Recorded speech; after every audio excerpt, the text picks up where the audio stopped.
নমস্কার বন্ধুরা, কল্পনার গল্পকথায় তোমাদের সবাইকে অনেক অনেক স্বাগত জানিয়ে আজকে একটা নতুন রেসিপি নিয়ে চলে আসলাম। আর রেসিপিটা কী নিয়ে হতে চলেছে সেটা তো তোমরা দেখেই বুঝতে পেরে গেছো। স্বাস্থ্যগুণে একদম ভরপুর, ভীষণ উপকারী এই সজনে ফুল। এখন বাজারে খুবই পাওয়া যাচ্ছে, সজনে ফুলের সিজন এখন।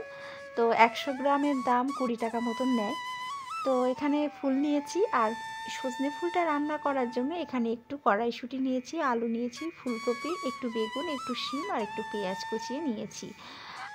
তোমরা চাইলে শুধু ফুলও ভাজা করতে পারো, তবে একটু সবজি দিলে কি ফুলটা একটু বাড়ে, কারণ তেলের মধ্যে ফুলটা দিলেই কিন্তু একদমই অল্প পরিমাণে হয়ে যায়। ফুলটা বেশ সুন্দর করে ছাড়িয়ে নিয়েছি, ডাঁটিগুলোর থেকে ছাড়িয়ে পরিষ্কার করে ধুয়ে নিয়েছি। এবারে কড়াইতে সাদা তেল দিয়ে দিয়েছি, তেলের মধ্যে দিয়ে দিলাম একটা শুকনো লঙ্কা, তারপরে দিয়ে দিলাম কালো জিরে। ফুলের মধ্যে প্রচুর ডাঁটি ছিল, ফুলটা ভালো করে বেছে পরিষ্কার করে ধুয়ে ঝরা দিয়ে রেখেছি। আর এদিকে তেলের মধ্যে কালো জিরেটা ভাজা হয়ে গেছে, তারপরে পেঁয়াজ কুচিটা দিয়ে দিচ্ছি। পেঁয়াজ কুচিটা দিয়ে একটুখানি ভাজা ভাজা করে নেব। সবার প্রথম পেঁয়াজটাকে একটু ভাজা ভাজা করে নিয়ে তারপরে এর মধ্যে কাঁচা লঙ্কা দিয়ে দিলাম, আরও একটু ভালো করে ভেজে নেব। ভেজে নেওয়ার পর আমি যে সবজিগুলো এখানে কেটে রেখেছিলাম সেগুলোকে ভালো করে ধুয়ে জল ঝরিয়ে তারপরে এর মধ্যে এখন দিয়ে দেব। সবজিগুলো পেঁয়াজের সাথে ভেজে নেব।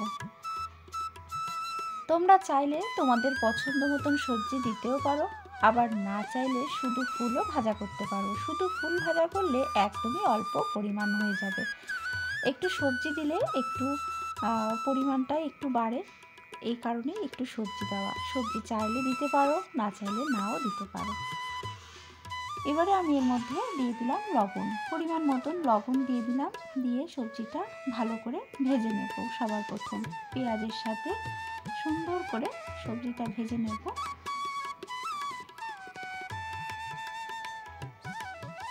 সবজিটা কিন্তু রং অনেকটা চেঞ্জ হয়ে গেছে সবজিটার, আর হালকা হালকা কিন্তু ভাজাও হয়ে গেছে, দেখেই বুঝতে পারছো।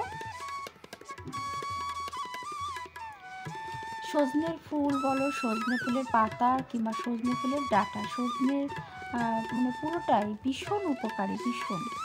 সে পাতা খাও, ফুল খাও বা ডাঁটা খাও, প্রত্যেকটা জিনিসেই কিন্তু ভীষণ উপকারী।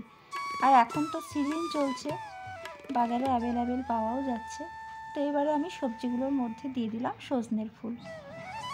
ফুলটা দিয়ে সবজির সাথে খুব সুন্দরভাবে এবারে ভেজে নেব।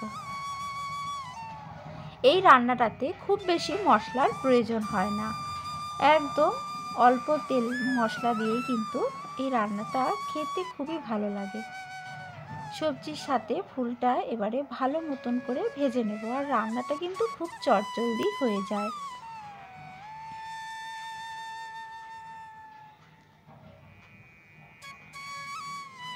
সবজির সাথে ফুলের সাথে খুব সুন্দরভাবে এবারে ভেজে নেব। তো এবারে আমি এর মধ্যে দিয়ে দেব হলুদ গুঁড়ো। আমি এখানে কোনো রকম মশলা ব্যবহার করছি না, কারণ এই রান্নাটা এমনিতেই খেতে ভালো লাগে। তো বন্ধুরা, হলুদটা দিয়ে দিয়েছি, এবারে একটু ভাজা ভাজা করে নিলেই কিন্তু হয়ে যাবে। আমি এখানে কাঁচা লঙ্কা দিয়েছি, তোমরা চাইলে কিন্তু একটু শুকনো লঙ্কার গুঁড়োও দিতে পারো। আমি একদম মশলা ছাড়াই রান্না করলাম বলতে গেলে, কারণ লবণ, হলুদ, কাঁচা লঙ্কা আর একটু ফোড়ন, এটা তো আমরা সব রান্নাতেই দিয়ে থাকি। তো বন্ধুরা দেখো, এবারে একটু ভাজা ভাজা করে নিয়েছি, ব্যাস রান্নাটা হয়ে গেছে। তো আজকের এই রেসিপিটা তোমাদের কেমন লাগলো অবশ্যই কমেন্ট করে জানিও। ভালো লাগলে একটা লাইক করে দিও। যারা নতুন রয়েছে তারা চ্যানেলটাকে সাবস্ক্রাইব করে পাশে থাকা বেল বাটনটা অবশ্যই প্রেস করে রেখো। সবাই ভালো থেকো, সুস্থ থেকো, দেখা হবে নতুন ভিডিওর সাথে। আজকের মতন সবাইকে টাটা।